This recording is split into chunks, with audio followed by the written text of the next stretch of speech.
Aujourd'hui je vais vous présenter un film dramatique sorti en 2015, intitulé Natacha. L'histoire démarre avec un adolescent nommé Marc. Il s'amuse lors d'une soirée avec ses camarades. Après la fête, Marc se rend dans une pièce pour avoir un rapport avec une fille, mais cette dernière refuse. Marc s'en va donc calmement. De retour à la maison, Marc visionne des séquences de Mia Khalifa sur son ordinateur puis s'endort. Le matin suivant, la mère de Marc le réveille et lui annonce qu'aujourd'hui son oncle vient le voir. Il faut alors se lever tôt et se préparer. Ensuite, nous découvrons l'oncle de Marc accompagné de son épouse Gina, originaire de Russie. Ils dînent ensemble et les yeux de Marc se posent sur le soutien-gorge de Gina. Après le repas, la mère de Marc lui dit que Gina retourne en Russie aujourd'hui pour ramener sa fille de 18 ans. Quelques jours plus tard, nous voyons la famille de Marc qui vient accueillir Gina à l'aéroport. Gina revient avec sa fille Natacha. Marc rencontre Natacha pour la première fois. Quelques jours après, l'oncle de Marc se marie avec Gina. Après la cérémonie, tout le monde se retrouve chez Marc et célèbre. Marc ne fixait que Natacha. Après la fête, Marc conduit Natacha dans sa chambre. Elle lui demande ce qu'il fait la plupart du temps dans cet endroit. Marc répond qu'il joue souvent à la console et révise dans sa chambre. Natacha lui demande s'il lui est déjà arrivé d'inviter une fille dans sa chambre pour coucher avec elle. Marc lui dit qu'elle n'a que 18 ans et qu'elle ne devrait pas parler d'actes intimes à cet âge récent. Natacha lui confie qu'elle a déjà couché avec plus de 100 personnes et que s'ils le désirent, ils peuvent aussi le faire. Marc lui dit que sa mère a épousé son oncle et qu'elle est donc sa cousine. Natacha répond qu'elle s'en moque et que de toute façon sa mère a eu des relations avec d'autres hommes à maintes reprises. Marc se tait aussitôt et ne prononce plus un mot.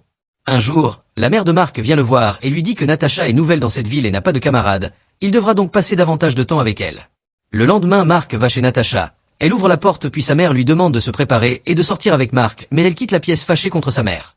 Marc demande à Natacha pourquoi elle était en colère contre elle. Natacha lui dit qu'elle n'apprécie pas du tout sa mère et qu'elle la déteste énormément. Marc emmène Natacha chez un de ses amis, Rufus. Natacha adore rencontrer Rufus et interroge Marc à son sujet. Marc explique à Natacha que Rufus vit seul, car il y a quelques jours, ses parents sont partis en voyage dans une autre cité. Ensuite, Marc et Natacha vont dans un restaurant et mangent ensemble. Le lendemain, alors que Marc étudie à la maison, Natacha vient le voir et ils partent se promener en bicyclette. Marc croise des amis sur la route et leur donne de la drogue. En observant cela, Natacha réclame aussi de la drogue à Marc.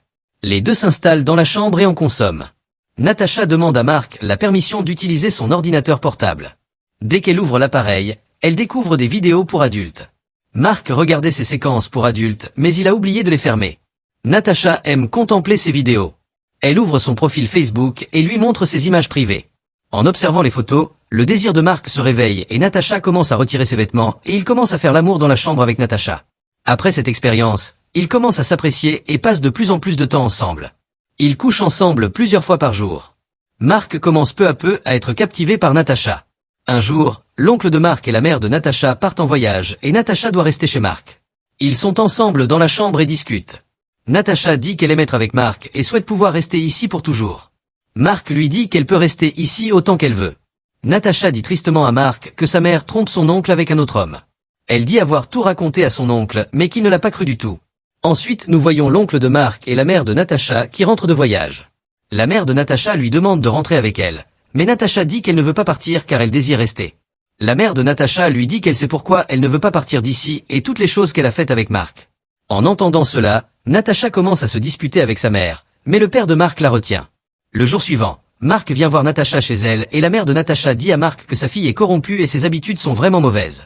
Elle a couché avec beaucoup d'hommes âgés et de jeunes garçons. En disant cela, la mère ferme la porte et demande à Marc de partir. Natacha se rend chez Marc avec toutes ses affaires. Natacha dit à Marc qu'elle va retourner dans sa ville, alors tu veux bien m'accompagner. Marc ne dit rien après que Natacha ait dit que sa mère a divorcé avec son oncle parce qu'elle a couché avec son oncle et sa mère les a surpris. Marc conduit Natacha dans sa chambre pour partir demain. Marc est attristé par cela parce qu'il est tombé amoureux de Natacha. Le matin, Marc donne à Natacha de l'argent de sa part pour qu'elle puisse partir. Après cela, Natacha part calmement en emportant ses affaires. Dans la maison de Marc, il est déjà question du divorce de son oncle. Marc connaissait toute la vérité mais ne l'a révélée à personne. Après quelques jours, l'ami de Marc, Rufus, l'appelle mais Marc ne répond pas à ses appels. Un jour, Marc se rend chez Rufus et voit Natacha qui vit désormais avec lui. Rufus dit à Marc qu'il a appelé plusieurs fois pour lui parler de Natacha mais qu'il n'a pas répondu. Marc regarde Natacha avec colère et comprend que leur histoire d'amour n'était qu'une illusion. Marc prend son vélo et quitte les lieux en rage et Natacha continue seulement de l'observer. Merci d'avoir suivi jusqu'à la fin. Abonnez-vous pour la suite.